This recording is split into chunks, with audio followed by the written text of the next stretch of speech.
Hello, geographers. We're going to get started with our introduction to culture. Our culture unit is going to include folk culture, pop culture, religion, and language. And today we're just going to introduce what is culture. Our introduction to culture includes what is culture made of, where does culture come from, and how do we adapt to culture? First of all, what is culture? Most of us are really good at identifying culture when it is not our own. We can look at food that other people eat or clothes that other people wear that are different than our own and say, oh, it's their culture. That's why they decided to do that. But we have a lot of our own culture traits. So we're going to look at what is culture. The word culture comes from the Latin word cultura, which means to cultivate. And when you think about cultivation, a lot of times we think of growing plants or we think of farming. We use the word cultivation for that. But we also cultivate certain behaviors in our children, and we do this by teaching them the way that we want to do things. And so that is cultivation as well. We pass down certain behaviors, and that means we're cultivating those behaviors. Culture is the mix of values, beliefs, behaviors, and material objects that form a people's way of life. The easiest for us to see is the material objects. For example, we can be driving down the freeway and we look and we see, oh, that's an unusual place of worship. It looks like a sandcastle. Wonder what that's about. That's a material object of the Hindu religion, and that's easy for us to see. But there's a lot of other things that are more understated that we don't see. Values. Values are very important.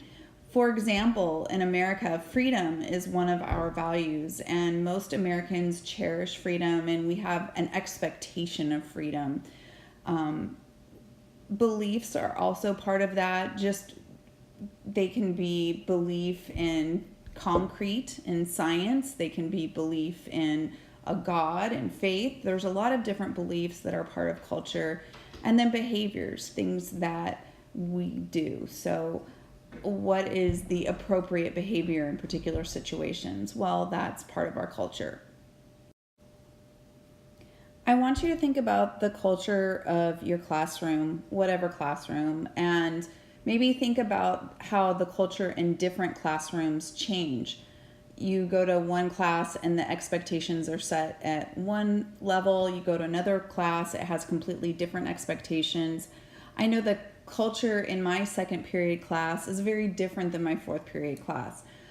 And some of it is just because kids are tired in the morning, but their behavior is different. And why is that? The school has a culture as well. Eastvale has a culture and California has a culture. So what I'm going to have you do is describe culture using those terms that we just used. They can be beliefs, material objects, behaviors, and values. So when you think about the school, what are the material objects of the school? What are the values of the school? The behaviors of the school? The same thing when you're thinking about Eastvale. What are the material objects of Eastvale? What are the behaviors in Eastvale? What are the values in Eastvale? What are the beliefs in Eastvale? And do the same for the state. Think about material objects that represent our state, the values of our state, the beliefs of our state, and the behaviors in our state that are unique to us as Californians. So how do we study culture? We study culture by looking at cultural geography, cultural landscapes, and cultural ecology. So first of all, we are going to look at what is cultural geography. Cultural geography is the study of how and why cultures vary over space. We all do different things all over the world. Our behaviors are different, and we're going to look at how they're different and also why are they different in different places. We are also going to look at what is the cultural landscape.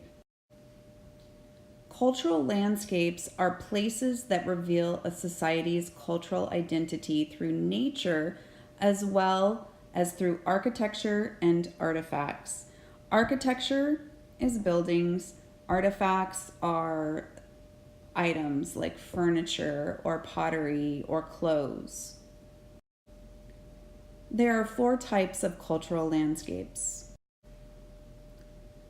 This is the Vatican in Rome, Italy. Vatican is actually its own microstate. It's its own country.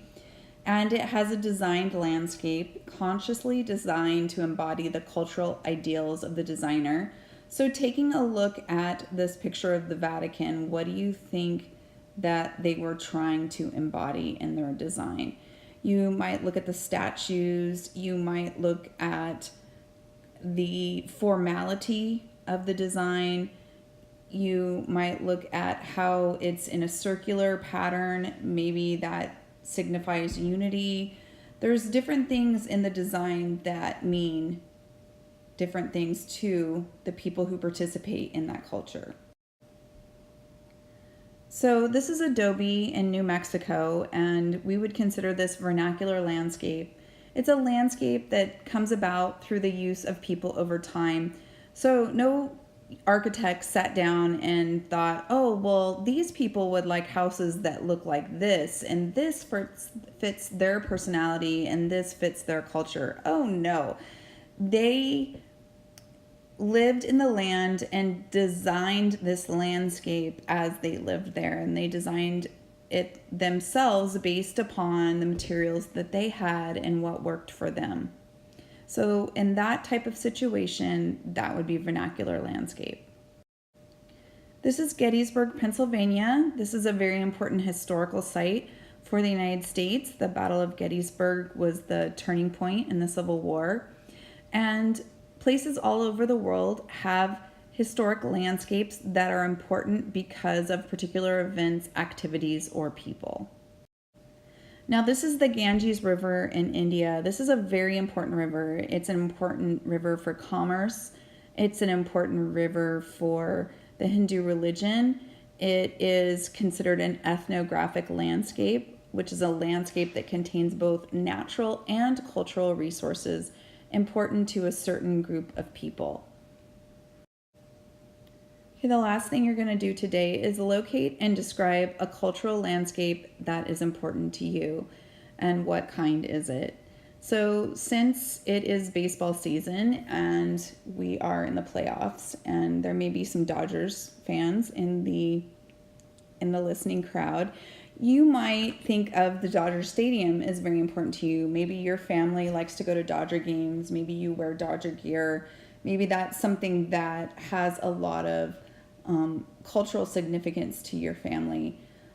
Your church might be a very important element of cultural landscape to you. If that's someplace that you go weekly and maybe you have other meetings there, various meetings throughout the week, and you know that when you go there, you're going to see people that you know and care about and that you love. And so that could be a cultural landscape. It could be your high school. That's a place where you spend a lot of time.